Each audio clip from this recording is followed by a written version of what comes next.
looks like a live on YouTube, also on Twitter. I think you can hear me. Let's test the audio. On YouTube, also on Twitter. I think you can hear me. Let's test the audio. YouTube, also on Twitter. I think you can hear me. Let's test the audio. YouTube, also on Twitter. I think you can hear me. Let's test the audio. Also on Twitter. I think you can hear me. Let's test the audio.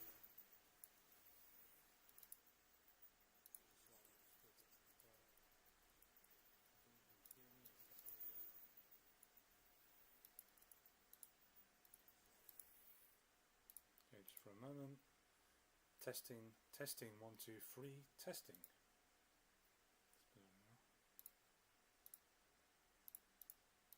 Okay, just for a moment. Testing, 1, 2, 3, testing.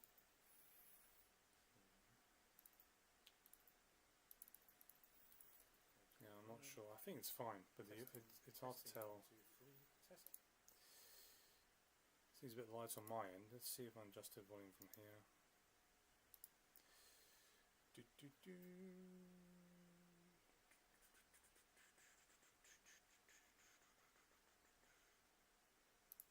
Microphone.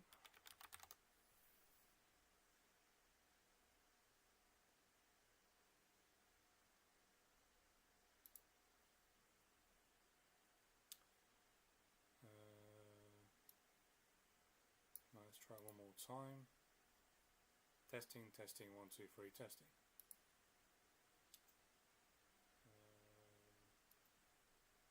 Now let's try one more time.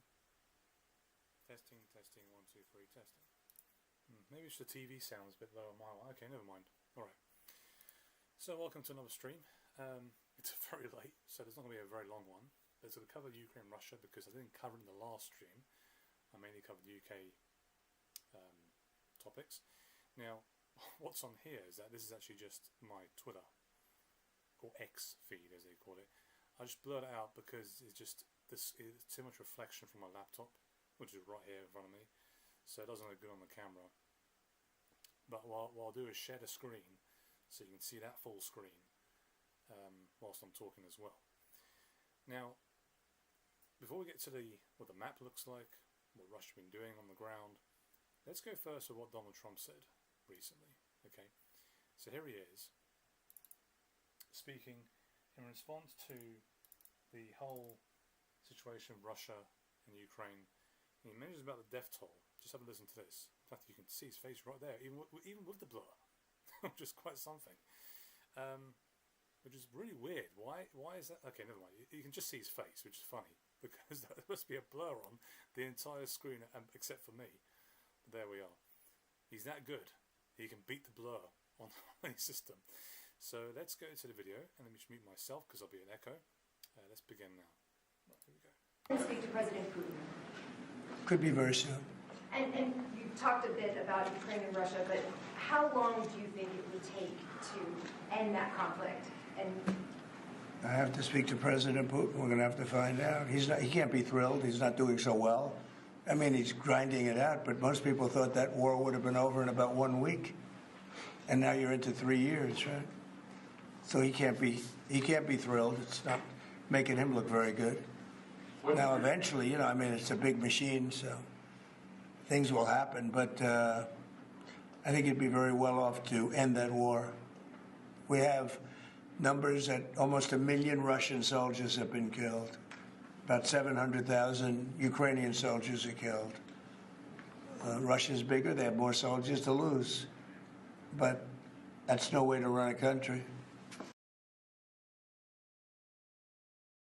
As usual, Trump has a knack of pulling this stuff out of his rear. But it's no surprise. This is just him. Others have been coming out with some similar numbers. You get people who are for ending the war and mostly pro-Russian that say over 1 million Ukrainians have died. I don't know where they're getting that figure from. Where's your proof exactly is the case? That's just not true at all. No one's going to know how many people died because they're not going to give the real figure. And the same, by the way, goes for Russia. I don't know how many Russians have died, but hardly doubts 1 million. We're losing 330,000 soldiers each year. That's on average. That's rubbish. It'd been blatantly obvious if that was the case. So both of these numbers are just not true. Not even close. Because Trump didn't get it from the intelligence agency or from anyone else. He just made it up on the spot. But you could say he's partly correct when he talked about how Russia must be not really thrilled because the war's dragged on, and that's true, right? But anything else, it was going to end in 1 week. I don't know why people get just like the 3 days, right? This myth, and I get sick and tired to repeat this every single occasion when I'm doing my streams. When they say, well, Russia said it'll take Ukraine in 3 days. No, they didn't. There's some pundits on TV that mentioned it. And in fact, it was actually Zelensky mentioned, along with Arestovich, his former advisor, that if Ukraine kind of spooked people into saying that there's going to be a war on, because there was going to be a war on, they're going to invade the country, and Ukraine just denied it, that the entire transport system would have been locked down completely. There'll be no manoeuvring possible for the Ukrainian army. They would have actually lost the country in a very short space of time. They actually said this themselves. This is from Kyiv, not from Moscow, the Kremlin, or the propaganda unit they've got over in Russia. So again, I'm not entirely sure where they keep getting these figures from, and it's just stupid, right? It's silly. So that's what Trump has said. Trump is getting a little bit edgy now because it turns out that Russia told him to go pound sand, basically, over the whole thing about cutting a deal. This is Trump's idea of trying to get a deal. Well, what we'll do is we'll threaten Russia with more sanctions, and we'll cripple their economy if they don't do what we want. Which is funny because that's the exact same position that America had before Trump came in. You don't do what we want, we're going to sanction you even more. They've already sanctioned Russia a lot. They've damaged their economy, even though Russia's still making money. Most of it's obviously coming from their military-industrial complex, as they say. Right? So, Europe, on the other hand, has taken a different tune altogether, which is just quite baffling. Okay, we'll get to that a bit later on as we go through this. So let's go through some of these tweets from the 22nd of January. So I'm going to share my screen, obviously, so you can see it for yourselves. Right? So, the economic situation in Ukraine is in a pre-catastrophic state. Industry is failing, production is falling, devastation is growing. This is another little bit more so you can see it a bit bigger. Budget tax revenues are decreasing, which increases the budget deficit. Thus, in 2024, Ukraine lost control over 3,600 square kilometers of territory, and 443,000 people left the country forever. As a result of the shelling, more than 70% of Ukraine's thermal power plants were put out of action.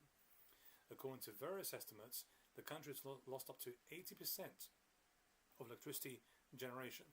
In total, during the war, Kyiv, make sure my audio is on, by the way. Yeah, it is on, because I keep making a mistake from time to time. Kyiv lost mineral resources worth 12.4 trillion, 63% of coal deposits, 20% of gas, 11% of oil, and 42% of metal deposits, as well as 5 million hectares of arable land. It is not surprising the World Bank promptly worsened the forecast for Ukraine's GDP growth in 2025 from 6.5% to 2%.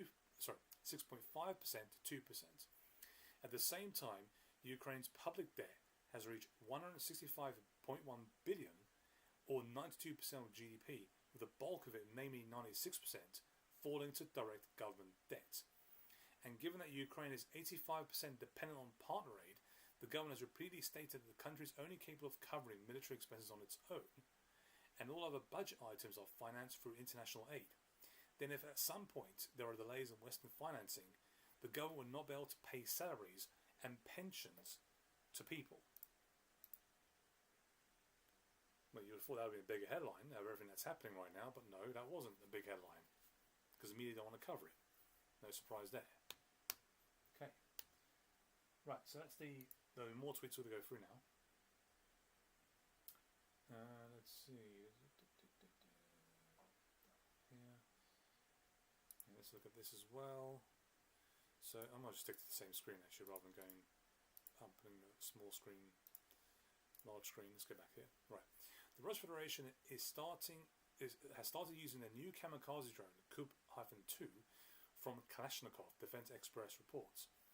A Ukraine military public writes that the Russian concern Kalashnikov has started supplying the Russian armed forces with its new kamikaze drones called Kyiv-2, created together with the MPO I can't pronounce half these names, Izhevsk unmanned systems.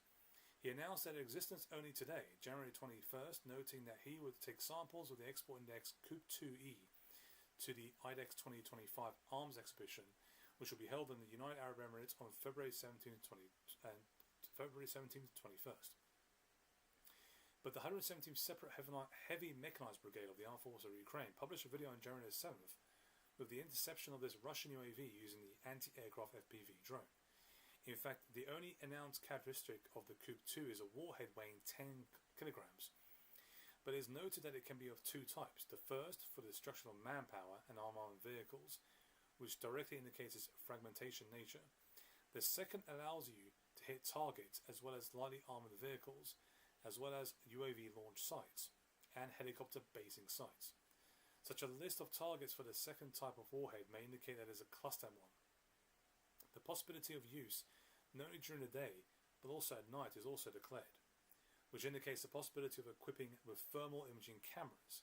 At the same time, the range of use of this Kyiv-2 remains undisclosed, but the publication notes that the old kamikaze drones Kyiv from Kalashnikov are supplied and used together with the reconnaissance UAV Granat 4, which also acts as a signal repeater. Sources enable that tells. And Russia keep obviously adjusting and changing the technology, using new tech. And Ukraine is trying to do the exact same thing as well. That's the way the war is being fought at the moment. Just quickly on this, Ukraine claims that Israel wants to transfer Russian-made weapons that IDF seized in Gaza to Kyiv. This was announced by the Ukraine embassy in Israel. This report that Ambassador Yevhen Kornichuk met with Israeli Deputy Foreign Minister Sharon Haskell. Quote, "This initiative is an important step in recognizing the common threats that both countries face. The Ukrainian side expressed hope for a positive solution to this issue. It should be noted there is no information about this meeting on the Israeli Foreign Ministry website. Israel has not officially confirmed its readiness to transfer weapons." Of course, Israel has no problem transferring weapons to Azerbaijan, which ended up killing Armenian soldiers. Then again, the arms trade is a complete mess to begin with, so there's a lot more to it. Zaluzhny is trusted 30% more Ukrainians than Zelensky, the media reports, citing a survey by SOSIS, is that what it's called? The former commander-in-chief enjoys a thrust of 71.6% of respondents in one way or another, while the current president is trusted by 40.8%. At the same time, more than twice as many respondents definitely trust Zaluzhny, 34.9% versus 16.2% for Zelensky. The head of the military intelligence, Budanov, also surpasses the president in terms of trust rating with an overall of 46.7%. Poroshenko is trusted by 18.9% overall. At the same time, his distrust rating is over 50%.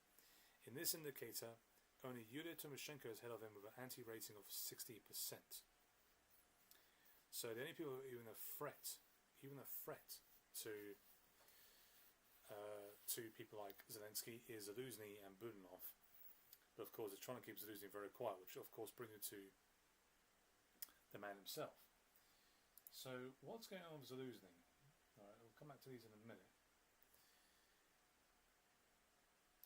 It's noted that Zaluzhny's obviously not being very happy. We actually talked about this.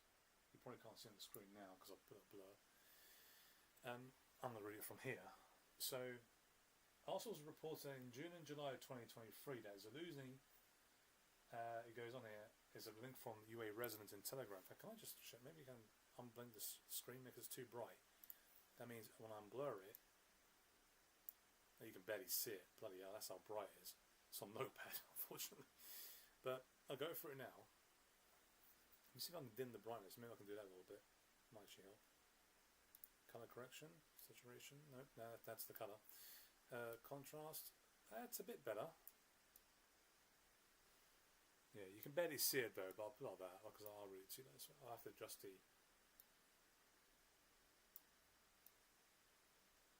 Do that and then do that, maybe. Still not great, is it? Nevertheless, let's get back to the screen so I can see what's happening. But yeah, this is just some notes I put down. I've got to change the application because it's too bright. So our source report in June and July 2023 that Zaluzhny was against the counteroffensive and suggested that Zelensky stop it. Both these are sourced to UA Reznikov, which is a pro-Ukraine Telegram channel, and also spoke out against the transfer of all units in one direction. The former Commander-in-Chief of Armed Forces of Ukraine, Valeriy, said in his book My War, which came out recently, I think, that Ukraine's counteroffensive in 2023 almost led to a deep crisis in relations with partners. Quote, persistent pushing us forward and concentrating efforts in one direction means the death of soldiers, loss of equipment, and failure to complete the operational task. Partners in the person of General Milley and our leadership, unfortunately, did not want to listen to us in personal conversations. He emphasised that the operation in the south was under threat because hotheads in the Defence Ministry were pushing Zelensky to transfer combat-ready units to the east, and the President himself wanted quick victories. So, that's not Russian propaganda, unless, of course, it turns out Valeriy Zaluzhny is a Russian prop. Right? That's Zaluzhny himself saying that. The President himself wanted quick victories. Propaganda. Something I've noted about 3 or 4 years, since I started covering Ukraine-Russia conflict back in 2020 when it first started and going to up to this point. It was all about PR. He wanted to win. Quick wins. And then one evening in late June, Defence Minister Alexei Reznikov, I don't think he's there anymore, called him and warned that he had just spoken with the President and that they need to talk urgently. Zaluzhny was expecting bad news and a difficult conversation. What he feared most was the order to transfer the Ukrainian group from the southern direction to the east. Now, the southern direction refers to, obviously, Zaporizhia or Kherson region, of course, leading up down to Crimea. Right. Well, however, when Reznikov showed up, it turned out that the matter was different. The Washington Post got hold of information about the Ukrainian units and divisions undergoing training at NATO grounds. Maybe I can zoom in here. That's better. It's still a bit blurry, I think, for people to do this. It's too dark. Sorry, too dark. It's too bright, I should say. Because if I do this, you can probably see a bit more, can't you? Right? So I'm up to here. Reznikov showed up, and it turned out the matter was different. The Washington Post got hold of information about Ukrainian units and divisions undergoing training at NATO training grounds. As a result, it was possible to draw conclusions about the quantitative and qualitative composition of the entire Ukrainian group. It was necessary to prevent the publication of the material, and Reznikov hoped that the figure of Zaluzhny would help persuade journalists to refuse to publish it. Okay, whilst that's happening, let me see if I can change this back to what it should be. So attention saturation back to that. Contrast back to that. That's probably better now. Put this down. I think that's probably better, easier now to look at. Yeah, at least a bit better. A bit dark on my face, but don't even look at my face, to be honest with you. And Zaluzhny himself suddenly realised he had Zaluzhny himself suddenly realised he had a great chance to break through an information vacuum that formed around him. He was sure that in exchange for concessions, Washington Post would ask him for an interview. One of the Commander-in-Chief's aides contacted the head of the newspaper, the Ukrainian bureau, Isabel Khrushchyan, is that you pronounce it? So on June the 30th to 2023, the Washington Post withdrew from Zaluzhny's exclusive interview. Our source in the Office of the President clarifies that after this interview, Bankova decided to dismiss Zaluzhny. One hell of a story there. So there's either somehow, Zaluzhny is the guy that everybody loves. Everyone wants to see be in charge. He's got clear the future. Not gone back to dark, haven't we? That's better. That's fine. So Jones found information there, which obviously you can't see now because below the screen. The fact that Defence Ministry, if he's calling them hotheads in the Defence Ministry, which are people based in Kyiv, are undermining him, well, who is Zelensky listening to here? He's not listening to. Sorry, I don't like when it goes too dark. He's not listening to Zaluzhny, is he? He's listening to the quote-unquote hotheads. Now, we can promise you quick victories. Really? Because for Zaluzhny, for Zelensky, sorry, it wasn't about being tactical here. It was about the results. The results on the ground. Meaning that if we go into Kursk and we cause them a problem, it's great PR. Right? Meanwhile, Zaluzhny is clearly saying here how frustrated he was. This is obviously just a tweet, and I'll get back to him in a second. How frustrated he was when that's me. I'm going to share the screen on me. There we go. You see, I should have just done that. What's wrong with me? Let's just share the screen. You can see it all clearly now. So this is actually all from UA Residence, but it is actually from his book that he released. And you can see there, it was necessary to prevent the publication of the material.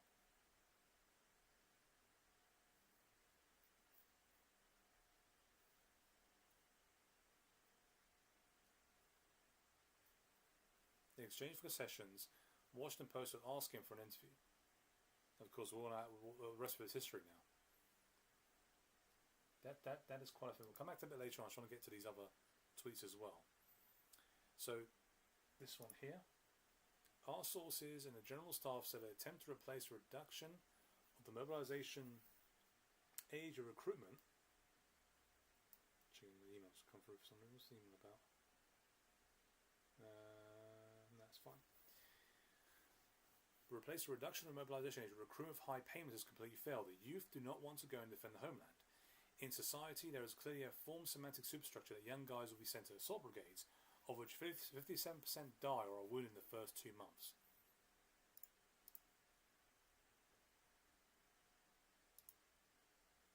The assault brigades.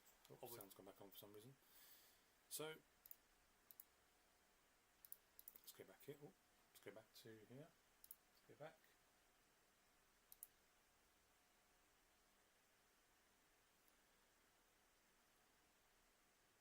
Then it says our sources in the office of the president said that Andrei Yermak's pumping up Usk's political racing. Usk is the Alexander Utsk is the Uzik. Again, I have trouble pronouncing some of these Russian and Ukrainian names. He's the boxer, isn't he? Political running for a political project in Parliament, the elections of mayor of Kyiv.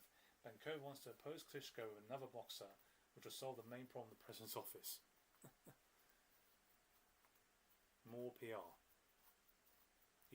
Klitschko was loved in Ukraine because he obviously was a champion in boxing. Having celebrity status like that, he goes up, becomes mayor. Mayor dislike him. Let's put another boxer who's actually more popular than he is. It's all PR of these people.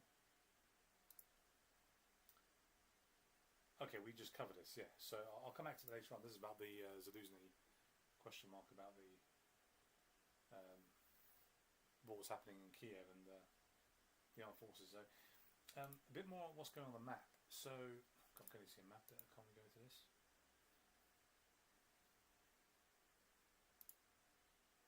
In the Pokrovsky direction, the Russian armed forces are advancing in the area between Volchya and Solonaya rivers, trying to reach the rear of the armed forces Ukrainian units in the area of Dniprovka and Alexeyevka. Russian troops also reached the southeastern outskirts of the settlement of Zaluzhny along the ravine. Okay, there's going to be more all these updates coming up now. Okay, some footage here. This is taken by Ukraine, or Ukrainian army, the Ukrainian armed forces. The video, as stated, shows Ukrainian special forces repelling an assault by North Korean soldiers in the Kursk direction.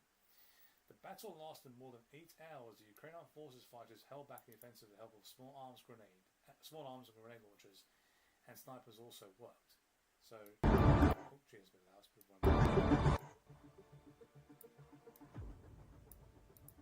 There's some footage here. Let's have a look.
Okay, you get the picture.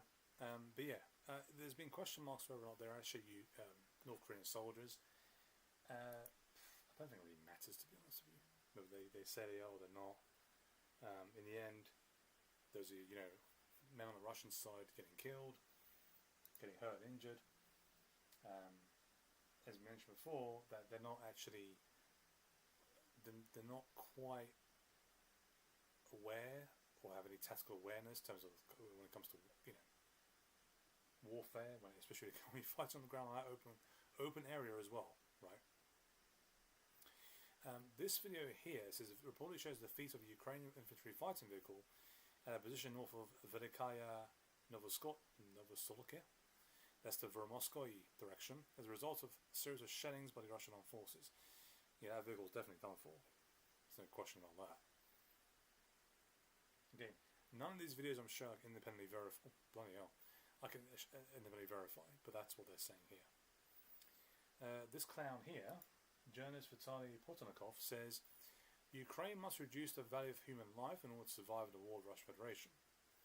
Quote, I believe that the value of the human life increases in our country. It will create a problem for us and further survival from the war. Well, obviously, because young people don't want to fight. They want to live. Because only Russia can survive a war with Russia. Only a country in which the value of human life is in principle close to Russian level. So we ourselves should be interested in people thinking so. This is Ukraine's only chance to survive in the coming years of war. It is noteworthy that it is not a new statement by journalists and was made several months ago. It's worth repeating that. Average salary, not really fussed about that. Okay. This is a weird one. So this is from the Zaluzhny, which is a Ukraine Telegram channel. Our source reports that Zelensky is afraid to admit publicly that he told Trump that he was ready for a peace deal even with the concessions of territories. The reason is banal. The military, when they find out, may refuse to fight. After all, no one wants to die at the finish line if everything has already been almost decided. Zelensky may also be asked why he sent thousands of soldiers to attack to the deaths if he had already agreed to peace and territorial concessions. Let's watch how the story develops.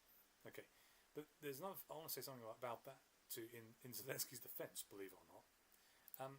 It was actually quite known at the time. If you think about the build-up before even the election happened in America, there was still bits and pieces, drip of information put out there by Ukrainian media that Zelensky said that. Yeah, it looks like we're out here for a peace deal, and if Trump wins, we may have to do that. So there was probably a hint that was going to happen, and of course that's just the source that came from Ukraine, the Ukraine Telegram channel. I'm not saying it's not true. Maybe he is afraid, right? But there was always going to be talk about this going forward because the US election, depending on how the result went, would determine the outcome. Even if somehow, by some miracle, this I've already forgotten, Kamala Harris won, they might have got a deal as well. You never know. We won't know because she didn't win. So there is that as well to think about. Okay, let's go back.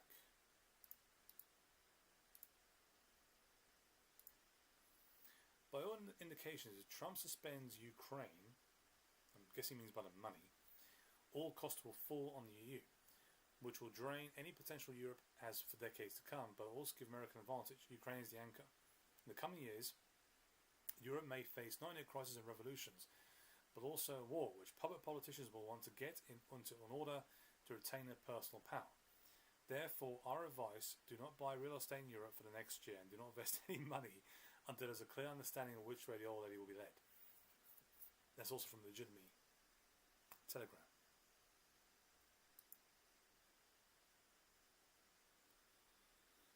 That's the attacking. Oh, excuse me. In time. That's the attack in Germany when apparently a 20-year-old Afghan attacked children in a kindergarten, killing a man and 2-year-old boy. So victims, including a child, were taken to hospital. I'm curious, what was the end result of that actually? Let's have a look. So Germany. Was an Afghan man or not? Just rumours.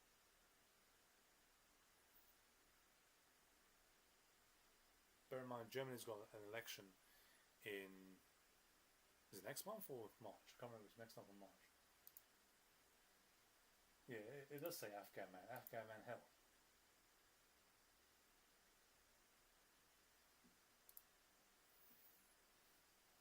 Let me just be serious about this for a second, just briefly on this. I don't want to talk about Germany or UK, because I'll cover UK and Russia, Ukraine news more in depth going forward, just because the streams are late, so I can't fit both of them in. I don't care about this. Oh, another stabbing in Germany? So what? Why should I care? Another stabbing in the UK? Why should I care? When are you guys going to learn your lessons? When? You want to shoot yourself in the foot all the time? That's on you. You don't care about the Christians in the Middle East or in Africa. You don't care about them. That's all. It's just it's a gag for your conscience when something like that happens. Oh, a church was blown, was hit, and 2 parishioners died. Oh, look what Islam's doing to these people. Oh, so sad. And then you move on. I'm doing the exact same thing here now. It doesn't mean anything anymore. Oh, another stabbing happened? If it was a German citizen, the same usual suspects wouldn't say a damn thing. If it was a German national, they would have said a damn thing about that. If it was an Afghan, all you grifters out there want to make money from it. You didn't care about that 2-year-old boy. You didn't care about that man. As long as you're the voice of the opposition, you're happy, because the money keeps coming in. Because when you do get in power, as the point I've always made, I'm going to be looking forward to the stream I'm going to be doing hopefully next month with a YouTube channel, Just Common Sense. I think it's got nearly 2,000 subscribers, but it's still going to be a good one to do. That when you do get power, what are you going to do with it is the question. Because you wouldn't know how to legislate, most of you. You don't know. Most people in the UK don't even know how the UK law works. They seem to know a lot about America, but nothing about here. Anyway, that's for another day. Let's get back to Russia and Ukraine. There's an interesting one here. Let me share the screen again. This one here. Zelensky's statement about Russian alleged ultimatum to issue in 2022 in Istanbul talks were a lie and a publicity stunt. Zaluzhny told RA Novosti. Okay. There was no ultimatum. If it was an ultimatum, the talks will not last that long. That's point 1. And point 2. Russia were more flexible in negotiation at this point, and Ukraine were happy to negotiate with them. I want people to remember this.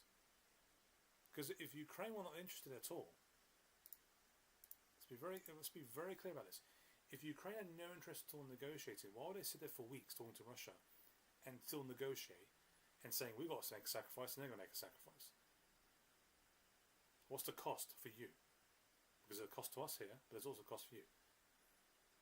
The Ukraine would have told them straight away, we have no interest, because you're asking for too much here. The fact that Ukraine kept negotiating between Ukraine and Russia only in Istanbul tells you that there was something going to happen until the Americans and the British said no.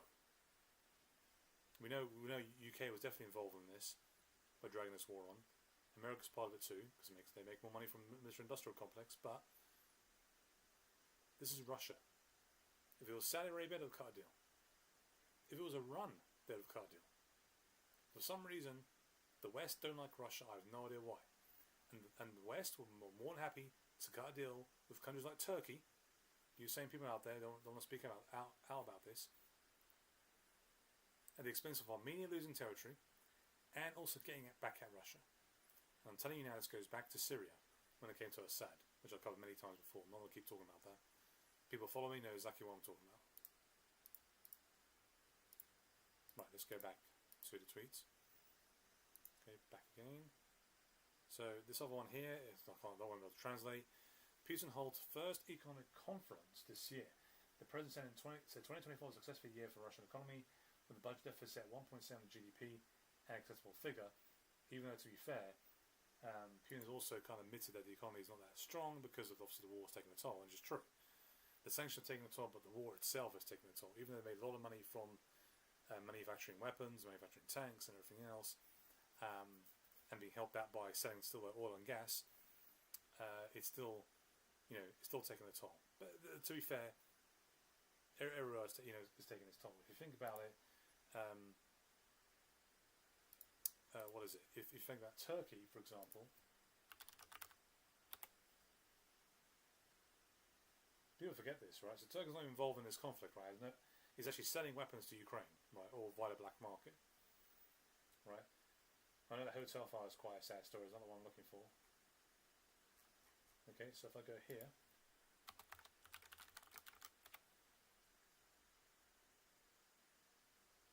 as of January 7th January 2025, Turkey's inflation rate is 44%.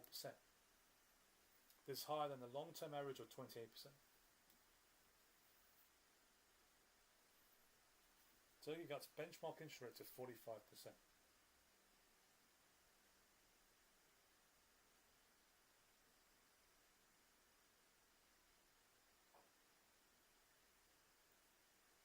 You would forget that. All countries are suffering. Germany's suffering because their sides go along with America on this conflict. I have no idea why they decided to do that. Scholz is going to lose the election. Unless something drastic happens, he's going to lose the election. AfD will not get power, meaning they'll not be the, they may well be the top party, who knows. Definitely be in the top two, it looks like, judging from the recent polls. But they have a part to play in this as well. So let's go back to the tweets. Go back to the tweets again, because I keep going back and forth here. Here we go. The West will begin preparing for a new war with Russia after the end of the Ukrainian conflict, according to the Times newspaper signed UK Ministry of Defence. And that war could be this one as well. That might involve Russia too. They might be referring to China, but I don't see what the UK is going to get involved with that. I want to come back to this whole talk of another war and the state of Europe as well, because I'll conclude with that. We'll finish up with Zaluzhny and the conclusion of what I think about Europe and where it's heading to at the current rate, based on the current trajectory of the way things are. Okay, the West promises to one day accept Ukraine to NATO are lies, says Zelensky. The United States and Germany maintain contacts with Russia throughout the war. Zelensky also said that the United States will have to take part in peacekeeping forces in Ukraine so they can deter anyone. This whole talk of peacekeepers and Americans, Europeans being there, and Europe keeps talking about this as well, by the way, along with the UK. UK and Europe keep talking about this, right? And we can see a tweet there that says, British military leaders have spoken out against ending the war in Ukraine because it will lead to a revival of the Russian armed forces. Okay, right. There's talk about, and it's really infuriating when they talk about this, because like what Zelensky said here, see, that's about the lie he said, right? So EU sanctions against Russia may expire on January 31st due to Orban blocking their extension, Bloomberg reports. The bloc does not have a plan B for extension yet, sources say. The publication recalls that the Hungarian Prime Minister has repeatedly blocked the EU decisions but eventually backed down. On Tuesday, he criticised the sanctions regime, which must be renewed every 6 months by unanimous vote of all 27 member states, saying they were hurting Europe's economy. In December, Orban said he wanted to wait until Trump was inaugurated before deciding on an extension. In parallel, the EU continues to discuss a new package of sanctions, but also required Budapest's consent. The EU Economic Commissioner Dombrovskis said that the EU should target Russian LNG exports. Okay, so Trump's now president. Orban, it's over to you. This part here, you can't see on the screen because I want to put it back to me, so I'll start talking about this. The European Union should help prolong the war in Ukraine in order to contain Russia and prepare for its own war in 5 years. This is the last statement made by the European Commissioner for Defence, Andris Kubilius. I can't believe how stupid Europe has become. I really don't. People in Europe want jobs. People want to pay their bills. People want to start a family. They've completely sacrificed all that for the sake of getting back at Russia. It is beyond... I don't know how else to explain it. You want to prolong the war. Tell me, how are you going to force people into conflict? How are you going to drag people to the streets in Europe to go and fight? The numbers of our army have dropped. All I see now are ads, even on Amazon Prime, ads for joining the UK army. Ads. Even if Russia were to declare war in Europe, guys, not many people are going to put their hand up and fight. They're not. Now, Russia wouldn't be able to walk all over Europe because of that, because it will take a lot of sacrifice from them. But it's not going to happen. There's no desire in Russia, there's no desire here to fight.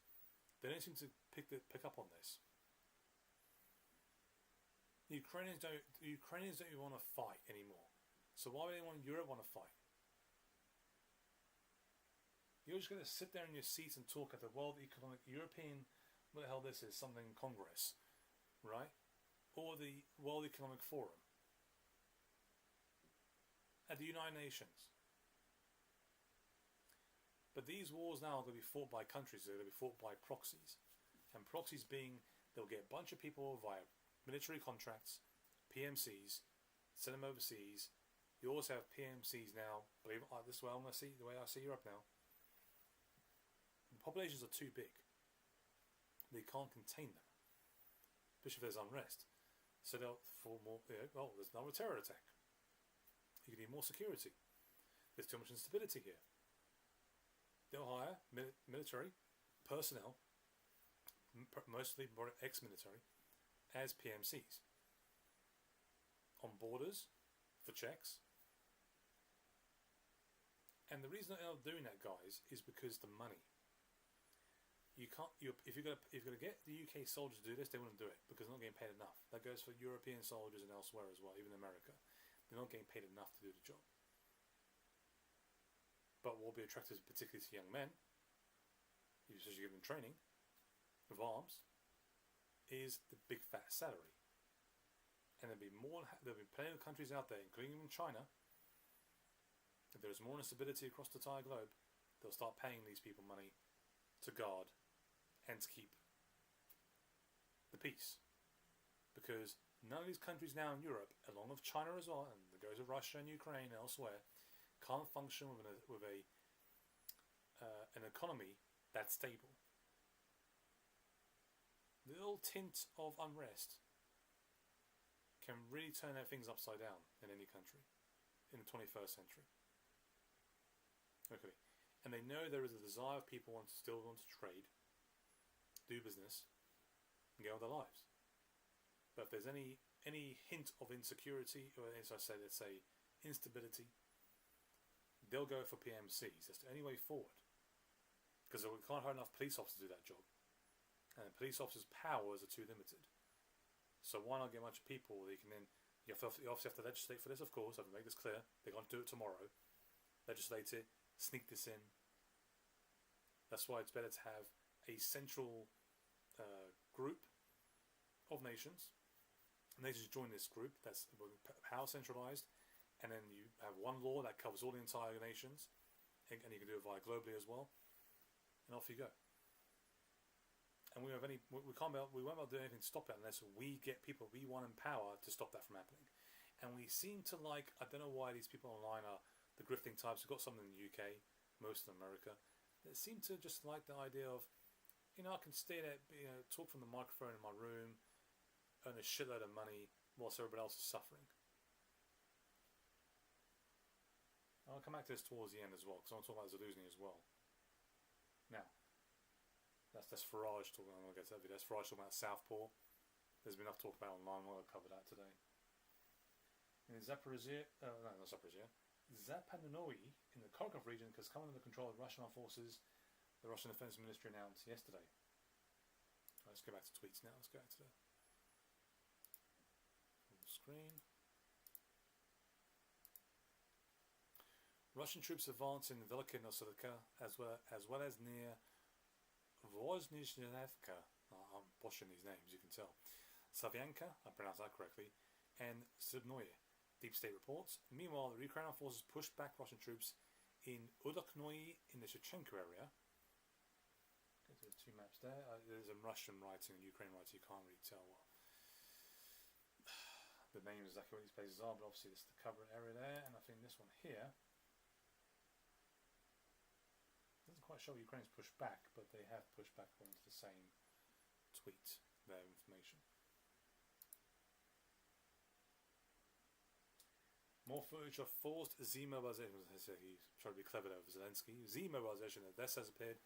Military commissars pounced on the man on the crown, began to drag him to a bus. Concerned people came to the aid of the Odessa resident and tried to free him from the clutches of TCC. But whether they succeeded or not is unknown.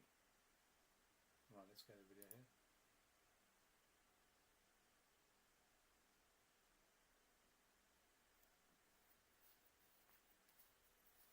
But this still happens, by the way.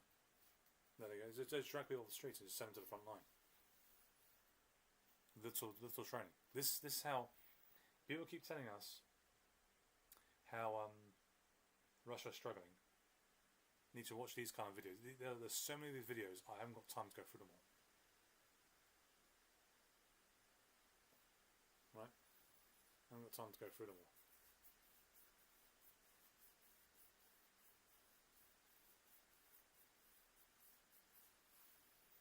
Because this isn't so just one random dude being taken on the streets, and you can see people getting fed up.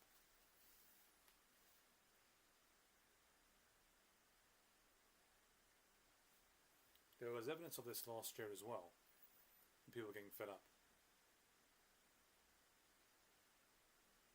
Eventually, some of these commissars might get fed up and might go,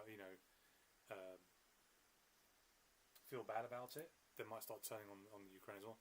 But we're getting to that point now, of course, when there's been talk of peace. So this may not be a case anymore, seeing more of this happening.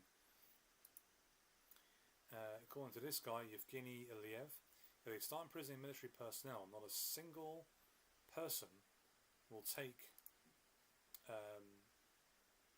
responsibility and become a commander. He noted that there are certainly those in the military who have committed unlawful acts, but a fair and balanced approach to considering such cases is critically important.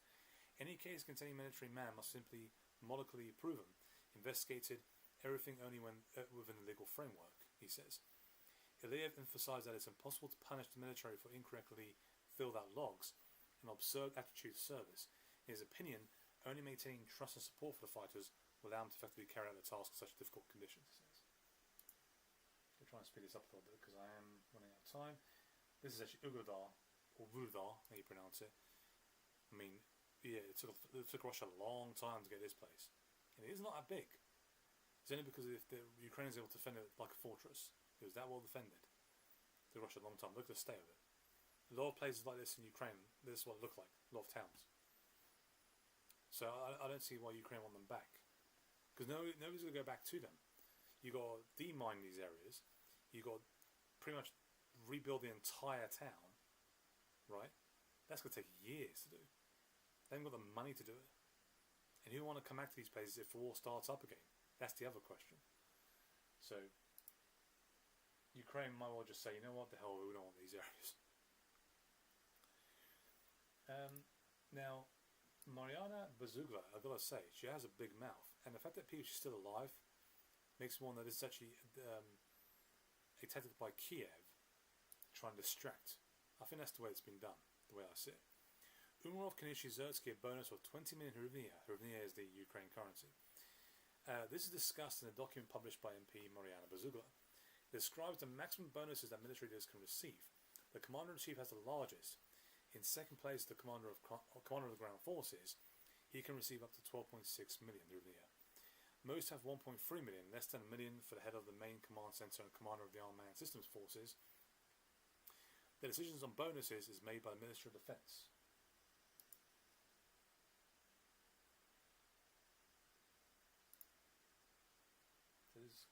There's some kind of source there for this. Against the backdrop of ongoing problems at the front, the Ukrainian government is plunging into even greater internal division, and it seems that the time has come to make someone a scapegoat. Because of this, the Commander-in-Chief of the Armed Forces of Ukraine, General Zelensky, is already on the verge of resignation. According to insider information, the President's office is ready not only to fire Zelensky, but also making the main culprit for all failures at the front. God, that's just crazy. They're going to make him responsible for all that? But these are the ones who completely screwed it all up.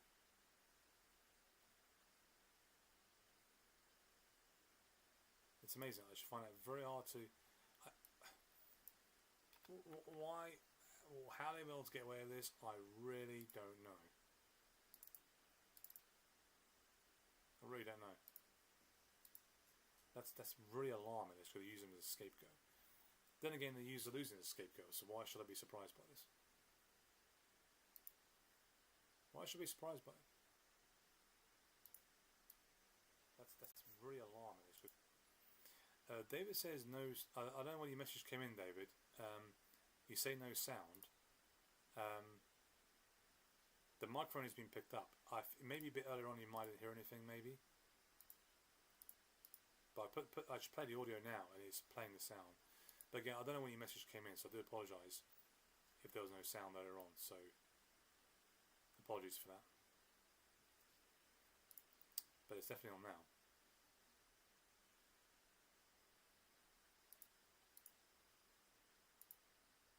Okay. Screen went black there for a second. I don't know why. Yeah, so they're going to blame Zelensky for this, which is laughable. You see, including the catastrophe in Donbass and the Sogo-Kursk adventure, the one that began in August 2024 and continuing the version of 2.0 in 2025. In fact, it was this adventure that resulted in the surrender of the entire Donbass. But the most important thing for Bankova now is not to admit his mistakes, but to shift the blame in order to save his own skins, of course. And we know this is true. How do we know this is true, ladies and gentlemen? How do we know this is actually true? How do we know this? From the former general of the armed forces, Zaluzhny. And I still call Zaluzhny a liar too. You know, the guy's more popular than Zelensky right now. Is he to blame for that as well? Right? It goes on. Meanwhile, Zelensky, who was appointed... Oh, sorry, it's back to me again, isn't it? I'm going to try and fix this to make it a little bit more smoother transition. Meanwhile, Zelensky was appointed to his post less than a year ago, faced a number of serious challenges: lack of ammunition, personnel, equipment. These problems, on which further developments at the front depended, were never resolved. In response to the crisis, the general and his team could only promise non-standard solutions, but the reality turned out to be much harsher. The losses in Donbass, including key fortified areas and the growing discontent in the army, all this undermines confidence in the command and political leadership. And now, when even the Kursk adventure, which seemed like a big victory in the summer, turned out to be a failure, accusations of inefficiency and low combat capability of the army have become even louder. Therefore, Zelensky and Yermak will simply dump Zelensky in order to look more presentable against his backdrop and preserve at least some remnants of the expired president's rating. Today, MP Bazugla, a person of the Office of the President once again worked to discredit the commander-in-chief, telling about huge bonuses to Zelensky, which we covered just before this tweet. So, they're going to blame army personnel. They're always going to end up taking responsibility. It falls on them all the time. I don't know how this is sustainable, having a way of talking like this about the people who are in charge. It's great. It's great for them to blame Zelensky for this, because obviously the results on the ground are good. But if you remember, Zaluzhny himself, when he was in charge this last year, said, "Look, we need all this stuff in order to compete with Russia, just to stop them in their tracks." And what was the response from the West? We can only give you so many weapons if you're not willing to put the mobilization age down to 18. Well, that's not Zaluzhny's job. That's not his role. He has no authority on that in this situation. That's on Zelensky. That's on Kyiv and its parliament. It's on them. And they turn around and just said, we're not going to do it. Why didn't they not put the mobilization age or have a general mobilization? Because, ladies and gentlemen, just like in Russia, it would have been very unpopular. You doing that means you are at all-out war of a country. And the way Ukraine and Russia are looking at this, saying we don't want an all-out war here, we'll keep it localized here, on the eastern front and north and south. That's it. Right? Russia's not going to take all our land. Right? It's not going to happen. But at the same time, we're going to be a bit more reasonable. Let's be a bit more realistic that Russia's going to take some land off us. But that way, we can call it a small victory. Right? So, Zaluzhny, it was stuck because he was saying, I need more money, weapons, more money because we need to pay these people to fight as well. We need more weapons, ammunition, guns. We need more time to train these people because, here we are about to go into a war with one of the largest armies out there, and these guys are still hitting us. We've got to try and stop them in their tracks and launch counteroffensive. He was ignored by Kyiv. He was ignored by the West. He was probably going to resign himself. They forced him out. They put Zelensky in there because Zelensky said, I'm going to do whatever hell you tell me to do. So Zelensky's done everything that Kyiv wanted him to do. He's going to be blamed for it as well. That's just insane. Absolutely crazy. Of course, I think I might have actually covered this in a stream. Let me see if I can find that video. Maybe not. Let's double check. Right. No, that's not the one. That's Milo. No, I mean, other people talking about the housing crisis. No, people talk. It's nothing to do with football. That's just the Garinogo story. What's this one here? Well, it's been reported that none the guys were pro-Russia in the parliament. But bear in mind, there was a majority in parliament actually wanted to pass this law for Georgia. There are people out there who obviously were. No, I don't have it here with me. I wish I did. Do I have a copy of it here somewhere? No, it's from my other computer, which is a shame. Because I sent that video back in, when was this, 2023, 2022. That's 2023, I think. Unless I copied it here, maybe. Let's have a look. No. No, I did not. That's a shame. That's a shame. Real shame. Okay, anyway. Yeah, what I was going to show you was what I said about this precisely. You know, the way I was talking about it. Which reminded me of what I've said in the past. Now, okay, you get rid of Zelensky. Who are you going to put in there instead? The same thing's going to happen, same result. And of course, you're talking about negotiating a deal now before, you know, because the war's about to end, supposedly, because, you know, Trump's now in charge. Then there'd be no point of getting rid of him. That'd be stupid.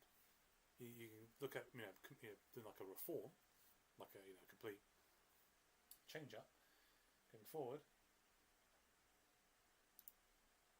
They've already set the tone here, because look what they're doing. If this woman Bazugla, whatever her name is undermining the Ukrainian army by doing this, right?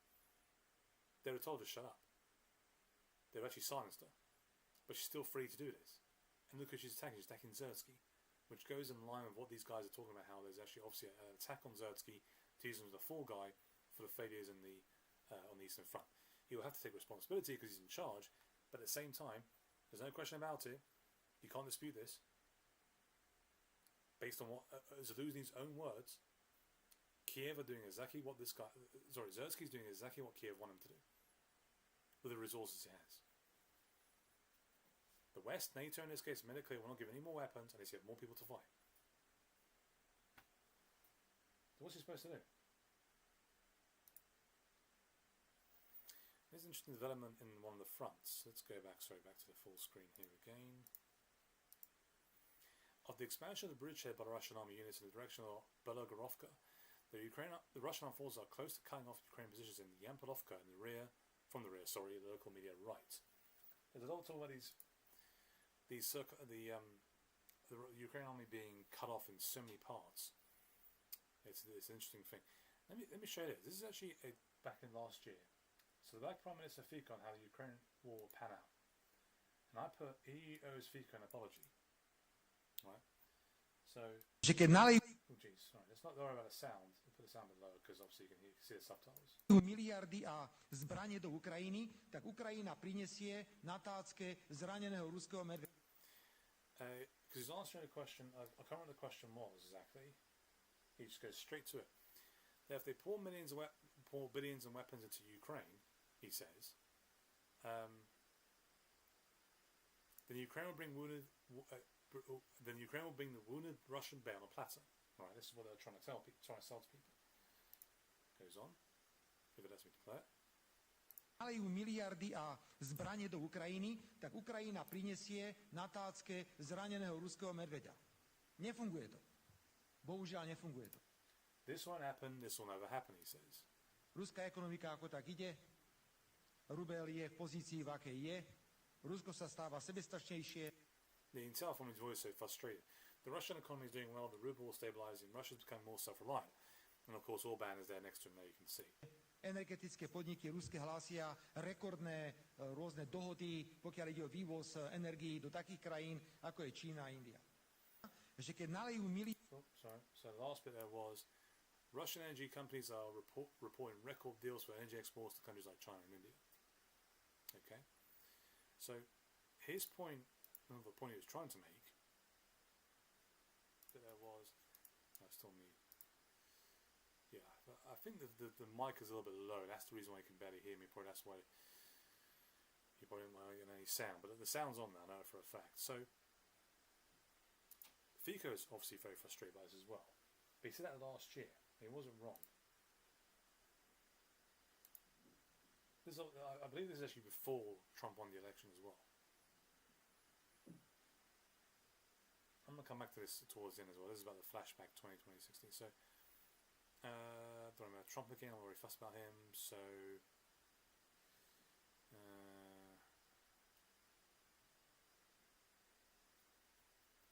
it's referring to Valeriy and Novosilica, which covered earlier. It's actually in trouble. If the Ukrainians admit this as well. Yeah, look at this. Look at the delusion on Zelensky. Russia should at least return to the borders before the war, just start a dialogue.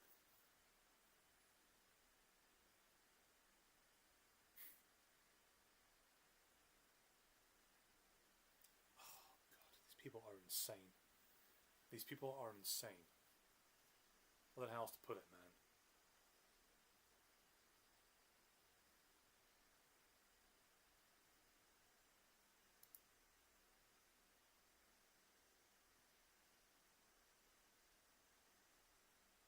Zelensky told reporters in Davos, answering a question about whether aid's come to the United States. So far, everything's going as it is.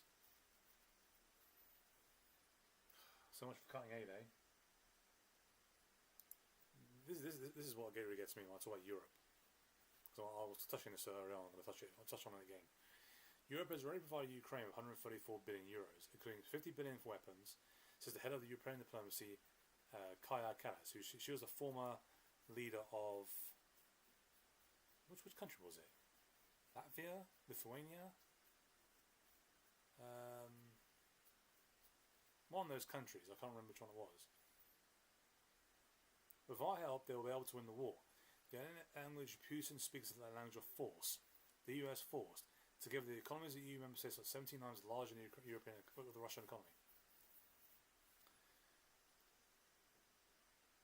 So we're not. Well, rich people are not going to be taxed for this. We're going to be taxed for this. The ordinary people out there are going to be taxed for this, and they also want to send us over there as well.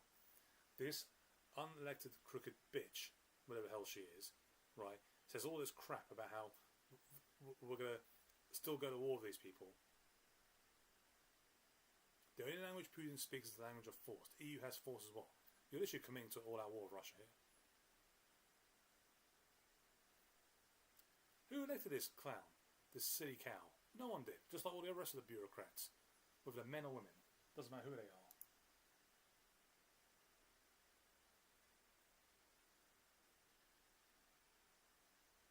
Ukraine will lose the Donetsk region at the end of 2027. 2 people per bed. Ukraine shows conditions at Kyiv TCC where city residents kidnapped on the street are kept. This is the mobilization effort. Poor saps, man. These poor people could be sent to their deaths for absolutely no reason. Absolutely no reason.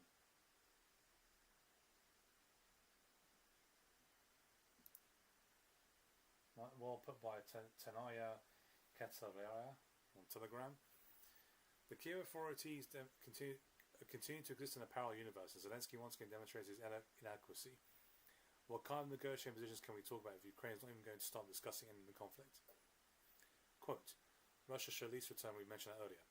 We should take these positions into account in negotiations with Trump and form them until the US decides how to pacify Zelensky.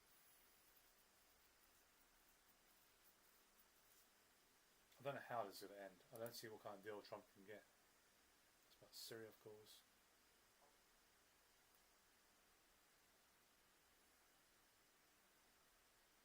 Russian Durankas destroy power substations at Zaporizhia. Okay.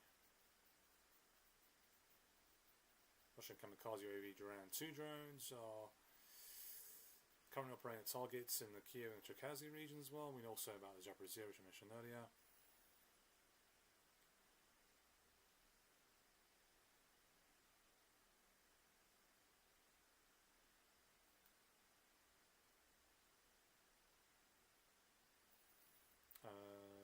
Let's see here. The Times paper claims that Trump may demand lowering the draft age in Ukraine to 18 in exchange for arms supplies, says the Times paper.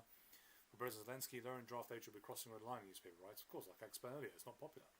It's not a popular thing to do. So let's wrap up, right? Sorry, I have to wrap up because it's getting a bit late for me. Okay, so people like this idiot here, Callas, and who's the other moron that said something about the... obviously we know Fico talking about how you can't beat these guys. There's another European guy I'm going to bring up here in a second. Here we go. The Europeans should help prolong the war in Ukraine in order to contain Russia and prepare for its own war in 5 years. This is the European Commissioner for Defence, Andrius Kubilius.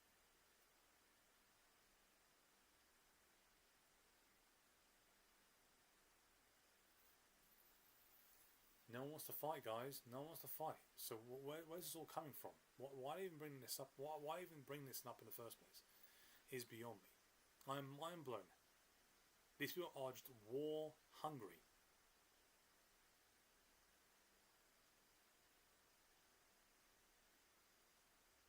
We let them get away with COVID, man. We should never let them get away with COVID.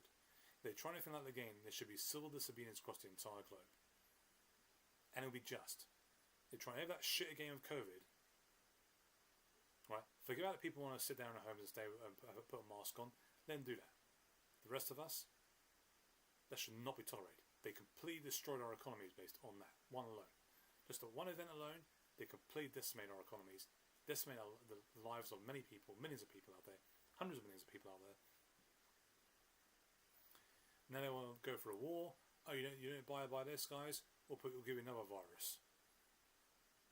They'll do it. They'll try it again. So it came from China, some lab. Okay. We've got many labs in America. Many Americans got their hands dirty in all this as well. Let's be clear. Many hands are dirty in America on this one. We'll not let them get away with this time. We cannot let them get away with it. Okay, right. So on Zaluzhny, just briefly on this, to wrap up. On Zaluzhny, a book was probably the best way to come out and say all these things, because every time any public statement is under a lot of scrutiny, and Kyiv didn't like it one bit. Now, of course, Kyiv not going to like the book as well, but the book is probably more powerful and be more effective than making statements all the time and, putting yourself in a position whereby there'd be more pressure from Kyiv in that case. And right now, it's an envoy here in the UK. He is still very popular in Ukraine, Zaluzhny. He is still the favourite to become the new leader if the elections are held, which are probably going to happen. And note something about Ukraine as well. They got a law. I think it's a law passed by Zelensky himself. Maybe did it by executive authority, executive powers he's got. That Ukraine will not negotiate with Russia. Russia didn't make them do it. Ukraine did it themselves. So here's the dilemma. Ukraine now find themselves in a situation whereby Trump can say, I'm not giving you more money, which this is Trump's kind of tactic he's trying to use. And of course, they can't. What happened is the European Union said they would make up for the money, which I don't know how they're going to do this. So guys, be very prepared. Be very well prepared for this. Because if this happens, America says, we're not giving any more money to Ukraine. They'll eventually cut it off at some point, not right now, but eventually. And the European Union says, we'll make up for this. Are you prepared to pay more money on your electricity bills? Money for food and water? You think it's bad now? So I don't think they'll have a choice but to cut a deal. I think it'll be absolutely insane to go beyond this and say, we can carry on. The words from that clown, this European Commissioner, the idiot Callas. All these idiots in Europe saying we can carry this on.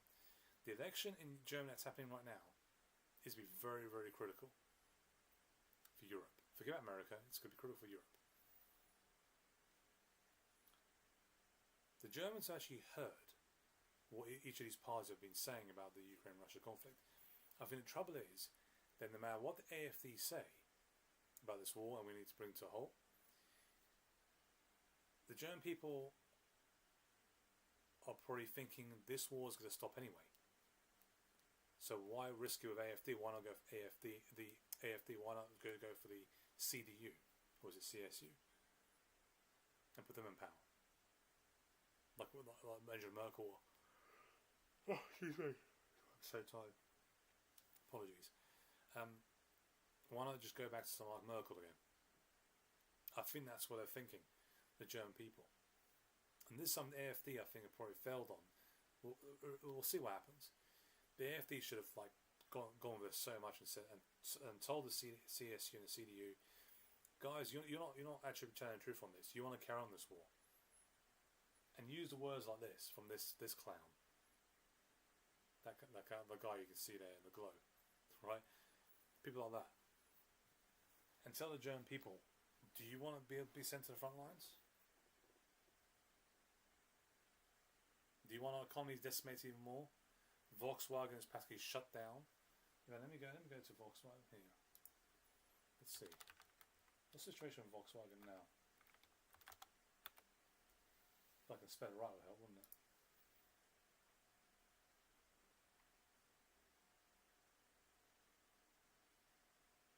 Look at that.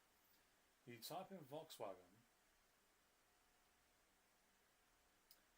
in Google, and there's nothing about the situation regarding them that they're laying off people.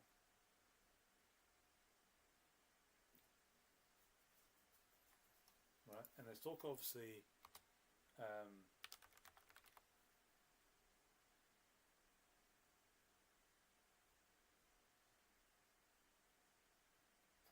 Chinese buyers seek unwanted German Volkswagen factories.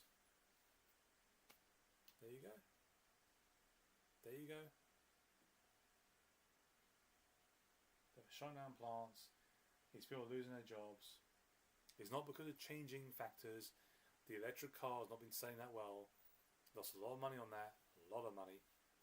China's been probably most productive on that, most in terms of making the most money from it. And Germany's going to suffer, isn't it?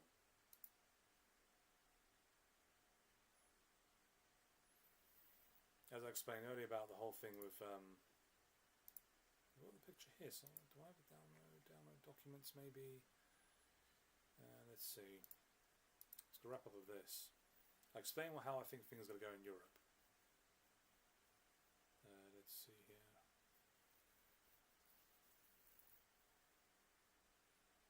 Let's see.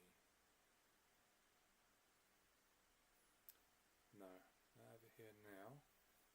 The screen grab I had. I'll go to the downloads folder and do it from there. Okay, view, large icons. How don't I have it here? That's crazy.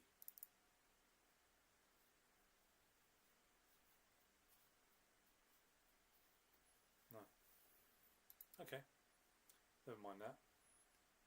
It's true to explain to people what the situation is surrounding how to explain how the world's working right now in terms of the initiating conflicts, causing instability, getting people who are patriotic to fight for their countries and kill them all off, then bring massive migration to these countries, right? It's almost like trying to get rid of any form of any kind of high level of patriotism in the country. People are willing to die for their country. They've done it in Ukraine, of course. Well, most of the patriotic people in Ukraine have died in this conflict. And then, as a result, weakening armies, then you can start using PMCs, I mentioned this earlier, which I think what's going to happen next. Europe is in a really, really bad spot. You can't quite see it because most of us still got jobs and paying our bills. Right? And that'll continue. Inflation ain't going to come down. House prices are not going to come down. They've been going up. Apparently this is great for the economy. Great if you can't afford a home. And that's happening everywhere. It's looking so dire out there. No wonder people look so bad in such a bad mood. The whole thing about working from home as well, I've noticed, is actually gone down on toilet as well. Most people come back to the office. There's two reasons for it. Number one, I think people not being that productive, which I don't think is true. People having flexibility actually does help. Toilet. Oh. So just make sure the stream's still running. It looks like it's still running at the moment. Yep. And people are too afraid to make. I want to say afraid. They don't want to take too many risks at the moment, too many gambles, because it's not stable, our economy. Things are not stable out there, just generally speaking. We have this horrific event happened in Southport earlier last year. What was it, back in July, I think it was? July, August time. The court case happened with this piece of garbage that did the actual killing. Sentenced to, 51 years in prison. It's going to be about 70 years old by the time they come out. Just another stabbing, right? Nothing's going to change. People are just going to keep finding ways of getting angry for no reason. Nothing's going to change. We haven't got another election here till 2029, unless one happens earlier. They decide to go for one a little bit earlier, the Labour Party. I don't think they will. Germany's got one next month, or the month after. I think it's next month. Which will probably be March, actually. That's going to be a big event in Europe. Because we're going to shift in America, it's going to be a shift in Germany, right? And so, that being said, by that point, things may have changed in Ukraine and Russia. I did say a couple of years ago, I believe that Russia-Ukraine could go into a covert war. You know, America will say they're not funding anymore and sending money, which would be a complete lie. They'll keep still sending money to Ukraine because they have to. The reason they have to is because Ukraine's economy will crash, people are not being paid at all, and the country will collapse as well as a whole, and then Russia just walk in and take the rest of it if they have to. Or they put someone else in there who will deal with Russia and become a partner. I still see the current trajectory being that Ukraine's going to veer more towards Russia in the end. And so that happening means Ukraine's a failed state as it is. It's one of the most corrupt countries on the globe. Africa's moving away from Europe when they can, if they can, from time to time moving away from America. We are just in a really, really bad spot. I don't know how else to put it. I don't know how things are going to pan out this year. I thought, excuse me, we said 2024 was a bad year. I think look back on 2024, I think it was a good year. If we look at the next 3 or 4 years come up in Europe, where things are happening. So we'll give it time and see what occurs, but it doesn't look good at all. Now, next stream might be on Saturday. I think I'll do one tomorrow. Like a roundup of UK news and what's going on in Russia, Ukraine as well. Still more updates. What's going there?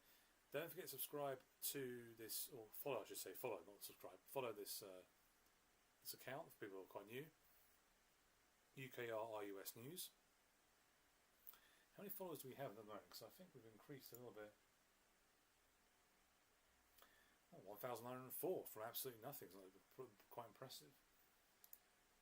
The viewership's still quite low on the streams, but people who are reading the tweets is more important to me than anything else. What else we got? Yeah, so the Telegram channel is t.me/TheNationState. The link's actually in the actual description of the account on Twitter. So you go to the x.com/UKRUS News, you'll see there t.me/TheNationState. We're also on YouTube as well, which I don't think there's any people that are watching YouTube. It's actually quite a new account. I'm working to see if I can get this on. People don't like it when I say this, but tough. I think we've just got to deal with it. And if you want to get to young people, it's best to go on TikTok as well.